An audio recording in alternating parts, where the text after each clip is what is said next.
Dare to lead, brave work. Tough conversations. Whole hearts. Book by Brené Brown. Introduction. अगर मैं आपको एक great leader के बारे में इमेजिन करने के लिए कहूं तो आपको मन में पहला थॉट क्या आएगा? क्या आपके मन में एक ऐसे आदमी की तस्वीर बनेगी जिसका कद लंबा है और जो सूट पहने सर उठाकर बड़े कॉन्फिडेंस के साथ चलता है? अगर हाँ तो ये तस्वीर लीडर्स का बड़ा ही ओल्ड सा वर्जन है। अब एक महान लीडर की डेफिनेशन बदल गई है। ये बुक आपको बताएगी कि आज के मॉडर्न युग में लीडर की पर्सनालिटी में क्या बदलाव हुआ है। इसके साथ ही ये एक महान लीडर के बारे में आपके नज़रिए को भी बदल देगी। इस बुक के जरिए हम आपको सिखाएंगे कि एक लीडर के रूप में खुद को कैसे डेवलप किया जा सकता है। आप जानेंगे कि अब सिर्फ दिमाग की सुनकर ऊपर से लीड करना और उसमें भावनाओं को शामिल ना करना काम नहीं करता और आपको इसे बदलने की ज़रूरत है। इस बदलाव को हासिल करने के लिए ये बुक आपको वल्नरेबल होने के प्रिंसिपल्स के बारे में बताएगी। आप सीखेंगे कि वल्नरेबिलिटी आपको ज़्यादा भरोसेमंद और विश्वासपात्र लीडर बनाती है। आप सीखेंगे कि कैसे दूसरों के साथ सहानुभूति के साथ पेश आकर उनकी बात ध्यान से सुनकर एक ऐसा बिजनेस चलाया जा सकता है जहां हर कोई एक ही गोल और सेम वैल्यूज के लिए काम करते हुए एक साथ जुड़े हुए हो सकते हैं। क्योंकि आप एक महान लीडर बनना चाहते हैं, आपको ये भी सीखने की ज़रूरत है कि अपनी टीम को कैसे मैनेज किया जाए ताकि वो हाई परफॉर्मेंस लेवल अचीव कर सकें। एक लीडर बनने के लिए आपको ये साबित करने की ज़रूरत है कि आप कॉन्फिडेंट, डेयरिंग और हमेशा कुछ नया जानने की इच्छा रखने वाले शख्स हैं। इस बुक में वो सभी टूल्स मौजूद हैं जो आपको एक ओल्ड लीडर के कैरेक्टर से निकालकर एक brand new version of leader में अपग्रेड कर देगा और एक ऐसा लीडर बना देगा जिसे सब पसंद करते हैं और जिसका सब सम्मान करते हैं। इससे भी ज़्यादा ज़रूरी बात, आप अपनी टीम के साथ बेहतर रिजल्ट अचीव कर पाएंगे। तो आइए जानते हैं कि एक कमाल का लीडर कैसे बना जा सकता है। The moment and the myths. इस दुनिया में दो तरह के लोग हैं। पहले वो जो निडर और बहादुर होते हैं, ये वो लोग हैं जो बहादुरी से हमेशा रिस्क लेते हैं भले ही वो जानते हों कि वो फेल हो सकते हैं। दूसरे वो लोग हैं जो रिस्क सिर्फ तभी लेते हैं जब फेल होने का चांस कम से कम होता है। एक डेयरिंग लीडर होने का मतलब है बेबाकी से आगे बढ़ना, ये जानते हुए भी कि आप फेल हो सकते हैं। डेयरिंग का मतलब होता है वल्नरेबल होना। हम सब की कोई ना कोई कमजोरी होती है। वल्नरेबिलिटी वो इमोशन है जो हमें तब महसूस होती है जब हम कोई रिस्क उठाते हैं या अपनी किसी कमजोरी का सामना करते हैं। ज़्यादातर लोगों का मानना है कि वल्नरेबिलिटी एक कमजोरी है जिसे हमें छोड़ देना चाहिए। लेकिन बुक की ऑथर ब्रेने का मानना है कि वल्नरेबिलिटी को अपनाना बहुत ज़रूरी है। जब आप अपनी कमजोरियों और डर को खुलकर गले लगाएंगे सिर्फ तभी आप सही मायनों में खुद को कह सकते हैं। वो ऐसा इसलिए कहती हैं क्योंकि जब हम वल्नरेबल होते हैं तब हम ज़्यादा स्ट्रॉन्ग होते हैं क्योंकि हमारे इमोशंस हमारे कंट्रोल में हैं। हम दूसरों से कनेक्ट करते हैं और उनसे विश्वास का कनेक्शन जोड़ते हैं और ये कोई आसान काम नहीं है। आइए इसे एक कहानी से समझते हैं। एलेन 3 स्टैंडर्ड में थी। एक दिन वो स्कूल से रोती रोती घर आई। उसकी मम्मी को चिंता भी हो रही थी और वो गुस्से में भी थी। जब उसने एलेन से पूछा कि वो क्यों रो रही थी तो एलेन ने बताया कि उसने स्कूल में बहुत ही शर्मनाक हरकत की थी और उसके दोस्तों ने वादा किया था कि वो किसी को उस बारे में नहीं बताएंगे। लेकिन जब एलेन क्लास में गई तो उसे पता चला कि पूरा स्कूल उस एम्बैरेसिंग मोमेंट के बारे में जानता था। वो सब एक दूसरे के कान में फुसफुसा रहे थे और उस पर हंस रहे थे। इतना कहकर एलेन बस रोए जा रही थी। उसने अपनी मम्मी से कहा कि वो फिर कभी किसी पर भरोसा नहीं करेगी। उसकी मम्मी चिंतित थी लेकिन उसने अपनी बेटी को एक लेसन सिखाने के बारे में सोचा। उसने एलेन को एक बॉटल लाने के लिए कहा। अब उसने एलेन को समझाया कि जब भी उसका कोई दोस्त उसके लिए कोई अच्छा काम करे तो उसे बॉटल में एक मार्बल बॉल डालना होगा, यानी हर एक दोस्त के लिए एक अलग बॉटल होनी चाहिए। फिर उसने एलेन को अपने सभी दोस्तों के बारे में सोचने के लिए कहा और पूछा कि उसकी कौन सी दोस्त के बॉटल में ज़्यादा मार्बल होना चाहिए। एलेन ने ध्यान से सोचा और कुछ दोस्तों के नाम लेने लगी। तो देखा आपने, अभी एलेन जिन दोस्तों से नाराज़ थी वो उन्हीं में से कुछ के नाम भी ले रही थी। असल में होता यह है कि हम ऐसे लोगों पर भरोसा करते हैं जिनके बॉटल में ज़्यादा मार्बल बॉल्स होते हैं। इसका मतलब है कि वो इंसान एक अच्छा दोस्त है। लेकिन भरोसा तभी बनता है जब हम वल्नरेबल होते हैं और कनेक्शन बनाते हैं। इसी तरह एक महान लीडर बनने के लिए अपने फॉलोअर्स के विश्वास की जरूरत होती है। इमोशंस को दिखाना कमजोरी नहीं है, बल्कि ये अच्छे रिश्ते बनाने और अपने आसपास के लोगों का सपोर्ट पाने का तरीका है। जिंदगी के सफर में समय के साथ आप भी कई लोगों के बॉटल को मार्बल बॉल्स से भरेंगे और कई लोग आपके बॉटल को भरेंगे। इसी की नाम जिंदगी है, एक दूसरे को समझकर मदद करना और साथ चलना। The call to courage. कभी कभी हमें ऐसी सिचुएशन का सामना करना पड़ता है जिससे हमें अनकंफर्टेबल महसूस होता है। कभी कभी एक लीडर को किसी को ऐसी बात कहनी पड़ सकती है जिससे वो इंसान हर्ट हो सकता है। आमतौर पर ऐसी सिचुएशन में हम सोचते हैं कि सच बोलने से ज्यादा अच्छा झूठ बोलना होता है। हमें लगता है कि किसी से कुछ छुपाकर हम अच्छा और नेक काम कर रहे हैं, लेकिन हम ये नहीं समझते कि हम खुलकर और सच बोलकर ही सच्ची काइंडनेस दिखा सकते हैं। अगर आप जो कहना चाहते हैं वो कोई कड़वी बात है, तो सामने वाले को अपने शब्दों के बारे में सोचने का थोड़ा समय देने की कोशिश करें। क्योंकि महान लीडर्स को ऑनेस्ट और सपोर्टिव होना चाहिए। आइए कर्नल डीडी की कहानी पर एक नज़र डालते हैं। DD air force global strike command के लिए काम करती थी। वो इनोवेशन, लीडरशिप डेवलपमेंट और एनालिसिस की डायरेक्टर थी और 33,000 ऑफिसर्स को मैनेज करती थी। इस पोजीशन को संभालने से पहले डीडी ने लुसियाना में 2 एनडी मिशन सपोर्ट ग्रुप के कमांडर के रूप में काम किया था। उस समय के दौरान उन पर 1,800 एयरमैन की जिम्मेदारी थी। एक लीडर के रूप में डीडी का मानना था कि चाहे कोई भी प्रॉब्लम क्यों ना हो, उसे सोल्व करना उनकी जिम्मेदारी थी, फिर चाहे उसके लिए उन्हें वल्नरेबल ही क्यों ना होना पड़े। मुद्दा सिर्फ इतना था कि किसी ट्रेनिंग ने उन्हें इसके लिए तैयार नहीं किया था। जहां इमोशंस शामिल हो वहां सही शब्दों का इस्तेमाल करना बहुत जरूरी होता है। कमांड के पहले साल के दौरान डीडी कुछ एयरमैन को अवार्ड दे रही थी। अपनी स्पीच के दौरान उन्होंने सभी से पूछा, क्या आप लोग कुछ पूछना चाहते हैं? एक एयरमैन ने हाथ ऊपर किया और पूछा, क्या मैनेजमेंट कुछ काम कम करने की प्लानिंग कर रही है, क्योंकि हम सभी बहुत थक चुके हैं? डीडी ने ये समझाते हुए जवाब दिया कि हर कोई थका हुआ था और न सिर्फ उस कमांड में बल्कि सभी इलाकों में यही मुद्दा था। फिर उन्होंने पूछा कि जो लोग थक गए हैं वो अपने हाथ ऊंचे करें। वो देखकर चकित रह गई कि लगभग सभी ने हाथ उठा लिया था। अब इस सिचुएशन में डीडी के पास कहने के लिए कुछ नहीं था। वो बिल्कुल चुप खड़ी थी। उन्हें वो आर्टिकल याद आया जो उन्होंने सालों पहले पढ़ा था। उन्होंने वल्नरेबल होकर अपनी चिंताओं को शेयर करने का फैसला किया। उन्होंने कहना शुरू किया कि वो थकान के बारे में उनसे बातें करना चाहती थी और उन सबको उस आर्टिकल के बारे में बताया। उस आर्टिकल में एक रिसर्च के बारे में बताया गया था। रिसर्च में ये बात सामने आई थी कि जब लोग थके हुए होते हैं, खासकर बिजनेस सेटिंग में, तो वो असल में अकेलापन महसूस करते हैं।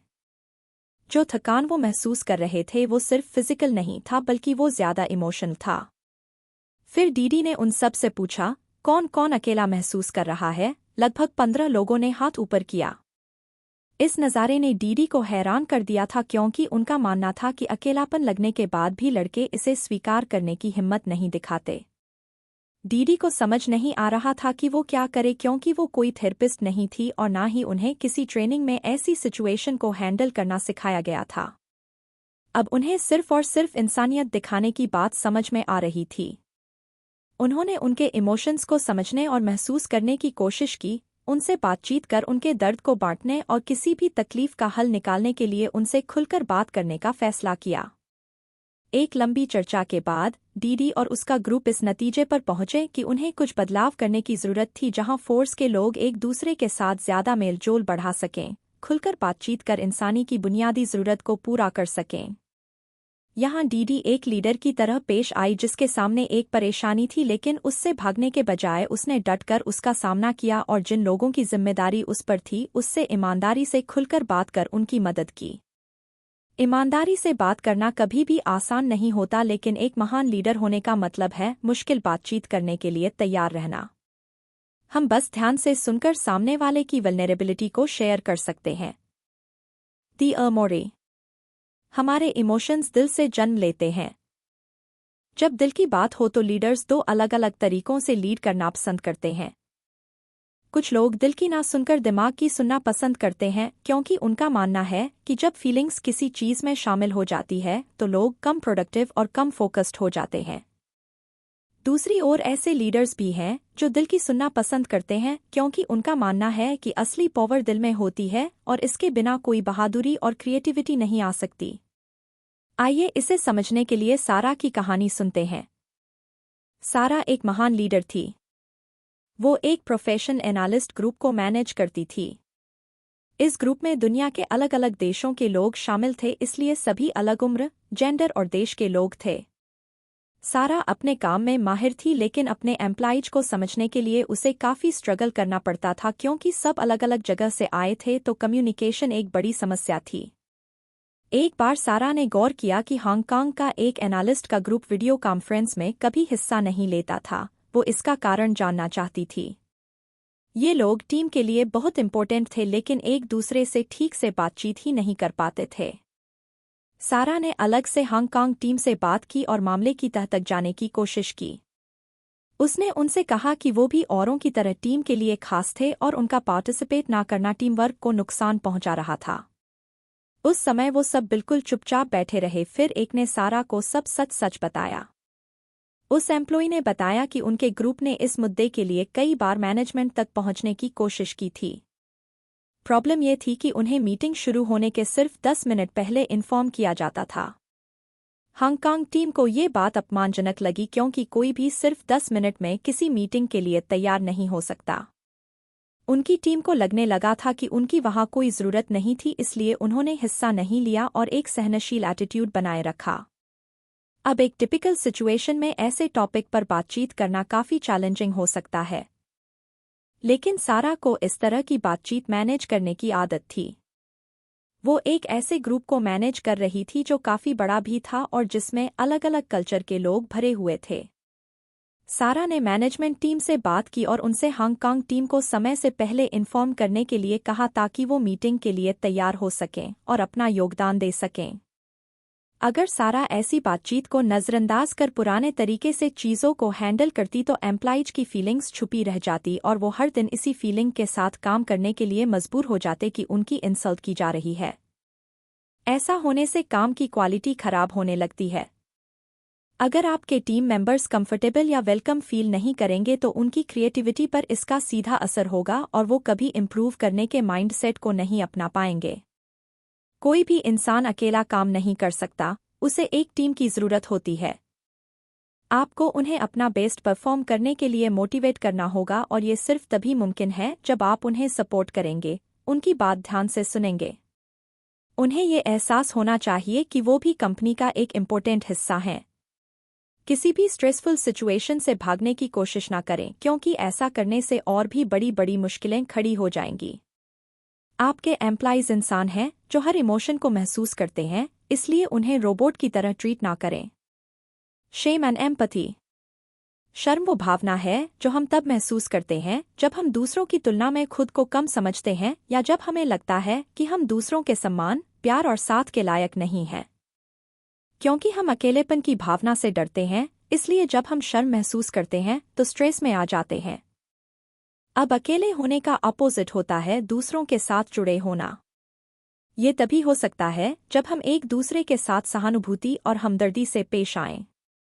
हमें ये समझने की ज़रूरत नहीं है कि दूसरों की ज़िंदगी में क्या चल रहा है, हमें उस समय बस उसके इमोशंस से जुड़ने की ज़रूरत है। हमदर्दी वो भावना है जिसकी आज दुनिया में सबसे ज़्यादा ज़रूरत है। हमें बिना किसी को जज किए, बिना कोई पार्शियलिटी या तरफदारी किए एक दूसरे को समझने की कोशिश करनी होगी। इसके साथ साथ हमें खुद के साथ भी हमदर्दी रखनी चाहिए। 2017 में इस बुक की ऑथर ब्रेने अपनी एक नई बुक रिलीज करने वाली थी और pre book tour boot camp की तैयारी कर रही थी। क्योंकि उन्होंने कई सारी बुक्स पब्लिश की थी, इसलिए वो कई बुक टूर भी कर रही थी। ये उनके काम का एक हिस्सा था जिससे उन्हें खुशी भी मिलती थी और थकान भी महसूस होती थी। पिछली बुक टूर की वजह से ब्रेने काफ़ी परेशान हो गई थी, इसलिए उन्होंने फैसला किया कि वो दोबारा कभी भी फिजिकली, इमोशनली और मेंटली तैयार हुए बिना बुक टूर नहीं करेंगी। ब्रेने को टूर के दौरान अपने ऑडियंस से बातें करना, उनसे कनेक्ट करना बेहद पसंद है, लेकिन एक होटल से दूसरे होटल जाना और ट्रैवलिंग उन्हें बहुत थका देता था और उन्हें घर की याद आने लगती थी। पहले तो वो काफ़ी एक्टिव थी, लेकिन समय के साथ वो मायूस और अलग थलग महसूस करने लगी। वो अक्सर खुद को रूम में लॉक कर लिया करती थीं। उन्होंने इसका सारा दोष अपने शर्मीले स्वभाव पर डाल दिया। अब ब्रेने को टूर पर जाना और इतने लोगों के आसपास रहना थकाने लगा था। जब वो वापस घर लौटकर अपना डाइट, एक्सरसाइज और प्रार्थना करने की रूटीन को फॉलो करती, तब कहीं जाकर उन्हें नॉर्मल महसूस होता। हर बार की तरह बुक टूर से लौटने के बाद ब्रेने अपना ऑडियो बुक रिकॉर्ड करने में जुट गई। एक दिन जब वो रिकॉर्डिंग कर रहे थे, तब प्रोड्यूसर ने ब्रेने को उनके झुमके उतारने के लिए कहा, क्योंकि वो बहुत शोर कर रहे थे। ब्रेने को बहुत शर्मिंदगी महसूस हुई और वो सर झुकाए अपने पर्स की ओर जाने लगी। वो बड़ी तेजी से चल रही थी और अचानक उनका सर ग्लास की दीवार से टकरा गया। उन्हें काफी तेज लगी थी और ब्रेने वहीं बेहोश होकर गिर पड़ी। जब उन्हें होश आया तो वो रोने लगी, क्योंकि उन्हें समझ नहीं आ रहा था कि उनके साथ क्या हो रहा था। उनके प्रोड्यूसर ने उन्हें घर जाने के लिए या एक बार डॉक्टर से मिलने के लिए कहा, लेकिन ब्रेने ने इनकार कर दिया। उन्होंने कहा कि वो ठीक थीं और काम जारी रखना चाहती थी। आधा घंटा रिकॉर्डिंग करने के बाद ब्रेने फिर फूट फूट कर रोने लगी। इसके बाद उन्हें घर लौटना पड़ा, क्योंकि वो नॉर्मल फील नहीं कर रही थी और ना ही काम कर पा रही थी। एक दिन अपनी टीम के साथ वीडियो कॉल मीटिंग के दौरान ब्रेने ने सबको बीच में रोककर कहा कि उन्हें एक भी शब्द समझ नहीं आ रहा था। उनके साथी उनके लिए चिंतित थे, लेकिन ब्रेने ने कहा कि वो ठीक थी और उन्हें ब्रेक लेने की कोई ज़रूरत नहीं थी। ऐसे ही सब चलता रहा और फिर अचानक ब्रेने गिर पड़ी। तब उनके साथियों को उनके पति को बुलाना पड़ा। वो भी ब्रेने को समझा कर हार गए थे कि उन्हें एक बार डॉक्टर से मिलने की ज़रूरत थी। आखिर जब ब्रेने राजी हुई, उनके कुछ टेस्ट करवाए गए और रिपोर्ट में आया कि उनके सर में चोट लगी थी। ये जख्म तब लगा था जब उनका सर ग्लास की दीवार से टकराया था। डॉक्टर ने कहा कि उन्हें तब तक रेस्ट करने की और इंतजार करने की ज़रूरत थी जब तक उनका ब्रेन फिर से नॉर्मल नहीं हो जाता। ब्रेने के लिए बीमारी एक कमज़ोरी थी। उनके कई महीनों के इवेंट्स बुक्ड थे। वो काम बंद करने या कुछ भी कैंसिल करने के लिए तैयार नहीं थी, लेकिन उनकी टीम ने उनकी एक नहीं सुनी। जितना ज्यादा ब्रेने ने खुद को काम करने के लिए मजबूर किया, वो उतना ही ज्यादा बीमार होती गई। वो शर्मिंदा थी और खुद को कमज़ोर महसूस कर रही थी। ब्रेने इन नेगेटिव फीलिंग्स में डूबती जा रही थी कि एक दिन उनके एक दोस्त ने उन्हें सलाह दी जिसने उनकी जिंदगी बदल दी। उनके दोस्त फुटबॉल प्लेयर थे और कुछ समय पहले उन्हें भी चक्कर आते थे, जिस वजह से वो गिर जाते थे। उन्होंने ब्रेने से कहा कि ये एक जिद्दी बीमारी थी, आप इससे जितना ज्यादा लड़ने की कोशिश करेंगे ये उतना ही आपसे चिपकता जाएगा।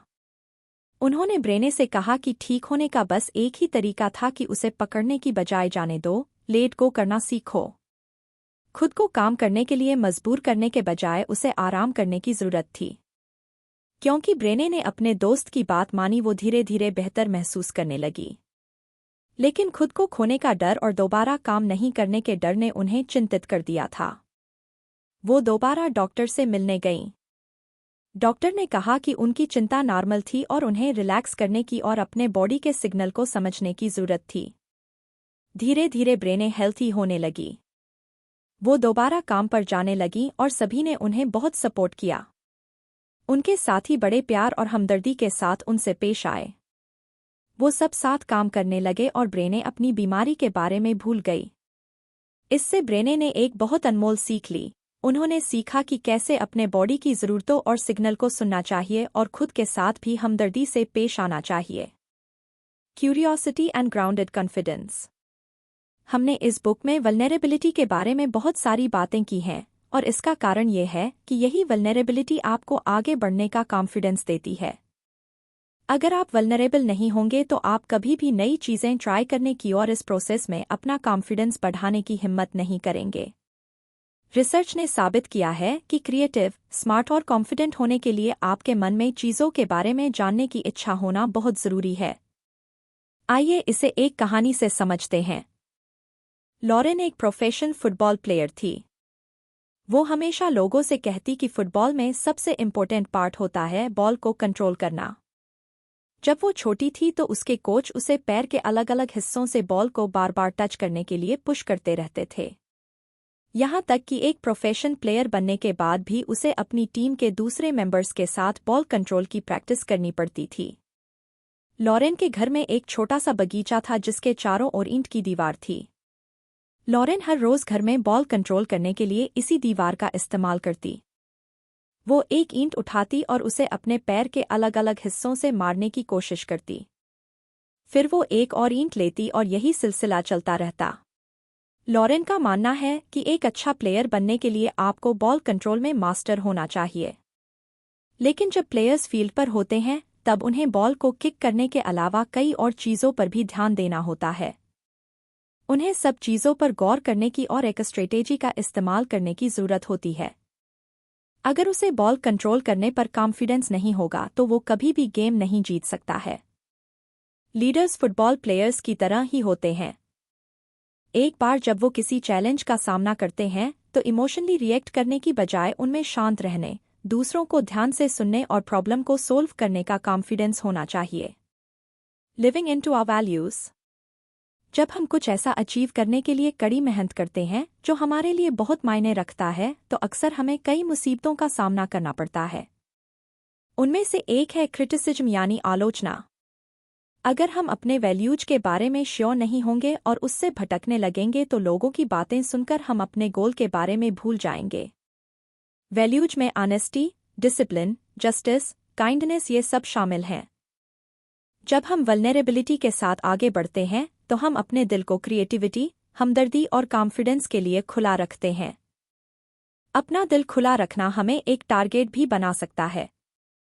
अगर हमें सही रास्ते पर ले जाने वाले वैल्यूज क्लियर नहीं होंगे तो हम वल्नरेबल होने के साथ साथ कभी स्ट्रोंग नहीं हो पाएंगे।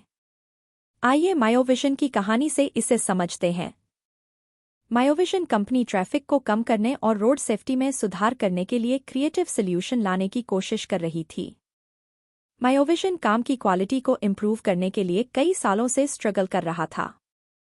वो विश्वास, वल्नरेबिलिटी और पॉजिटिव इरादों को बढ़ावा देने के लिए अपने एम्प्लॉइज के ओवरऑल परफॉर्मेंस में सुधार करना चाहते थे। तो कंपनी ने एक प्रोग्राम लागू करने की कोशिश की जिसमें हर एम्प्लॉय को हर स्किल के लिए रेटिंग दी जाएगी। उसके बाद उस शीट को देखा जाएगा और टीम लीडर के साथ चर्चा की जाएगी।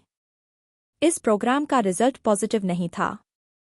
इससे एम्प्लॉइज के बीच में गुस्सा और नाराजगी पैदा होने लगी क्योंकि वो लोग फीडबैक लेने के लिए तैयार नहीं थे। इस तरह के मामलों में एम्प्लॉइज से बातचीत करना बहुत मुश्किल हो जाता और लीडर्स इस तरह की बातचीत करने के लिए तैयार नहीं थे, जिसने सिचुएशन को और खराब कर दिया था। कई परफॉर्मेंस मैनेजमेंट प्रोग्राम ट्राई करने के बाद मायोविजन एक नए नजरिए के साथ सामने आया। उन्होंने सोचा कि एम्प्लॉइज को अब जिम्मेदारी लेने की जरूरत थी। उन्हें ये समझने की जरूरत थी कि फ्रंटलाइन में खड़े होकर चीजों को संभालना क्या होता है, इसलिए उन्होंने उन्हें ड्राइविंग सीट पर बैठा दिया। अब जब एम्प्लॉइज पर जिम्मेदारी आई तो वो वल्नरेबल महसूस करने लगे। उन्होंने सीखा कि फीडबैक लेकर उससे कैसे ग्रो किया जा सकता है। जब आप फ्रंटलाइन में होते हैं तब कुछ भी पर्सनल नहीं होता क्योंकि आपके ऊपर बहुत सारी जिम्मेदारियां होती हैं। तब आप ऐसा महसूस नहीं करते कि कोई आपको जज कर रहा है या नहीं, क्योंकि आपका फोकस सिर्फ आगे की प्रॉब्लम और उससे निकलने के सल्यूशन पर होता है। जब लीडर्स और टीम मैनेजर्स को मुश्किल मुद्दों पर कैसे बातचीत करनी चाहिए इसकी ट्रेनिंग दी जाती है और जब वो फीडबैक को पॉजिटिव रूप में लेकर उससे डील करना सीख जाते हैं तब सक्सेस मिलना तय होता है। जब हर कोई अपनी शर्म को एक तरफ रख देता, दूसरों को सुनने की कोशिश करता है और जब सभी कंपनी के गोल्स और वैल्यूज पर फोकस कर अपनी एनर्जी उसमें लगा देते हैं तब बिजनेस करने की जगह कंफर्टेबल, क्रिएटिव और कॉन्फिडेंस से भरा हुआ बन जाता है। हर कोई कनेक्टेड फील करता है क्योंकि तब किसी को भी नहीं लगता कि उसे नजरअंदाज किया जा रहा है। लीडर्स को ट्रेन करने की जरूरत है ताकि वो अच्छे लिसनर बन सकें और एम्प्लॉइज को ये सीखने की जरूरत है कि फीडबैक कैसे दें और लें। कंक्लूजन। तो इस बुक ने हमें समझाया कि दो तरह के लीडर होते हैं, एक वो जो एक कवच पहने हुए होते हैं और रिस्क लेने से घबराते हैं। दूसरे वो जो बहादुर होते हैं और बेबाकी से आगे बढ़ने का जज्बा रखते हैं। इसने हमें ये भी समझाया कि बिना दिल की सुने लीड करने में और दिल की सुनकर लीड करने में क्या फ़र्क होता है। जैसा कि आपने जाना कि वल्नरेबल होने का मतलब कमज़ोर होना नहीं होता। दूसरी ओर हमने ये भी समझा कि अगर आप ईमानदार हैं और अपनी टीम को हमदर्दी से सुनते हैं तो आप शानदार रिजल्ट अचीव करेंगे। इस बुक ने हमें ये भी सिखाया कि वल्नरेबिलिटी से कॉन्फिडेंस कैसे सीखा जा सकता है। यह हमें हमारे अंदर की जर्नी पर ले जाती है। अगर आप ये नहीं समझते कि आप कौन हैं और आपके वैल्यूज क्या हैं, तो आप कभी भी अपनी टीम को सक्सेस की ओर नहीं ले जा पाएंगे। एक ग्रेट लीडर के रूप में आपको हर दिन एक एग्जाम्पल सेट कर लीड करने की जरूरत है। आपको मुश्किल बातों पर बातचीत करने के लिए और फीडबैक लेने के लिए भी तैयार रहना होगा। दिमाग के साथ साथ अपने दिल की सुनकर लीड करना कमजोरी की निशानी नहीं है, बल्कि ये आपको बहुत मजबूत बना देता है। इसलिए वल्नरेबिलिटी को साथ लेकर बेखौफ होकर लीड करें और अपने एम्प्लॉइज को मशीन की तरह नहीं बल्कि इंसानों की तरह ट्रीट करें, क्योंकि वो रोबोट नहीं है। इस बात को कभी ना भूलें।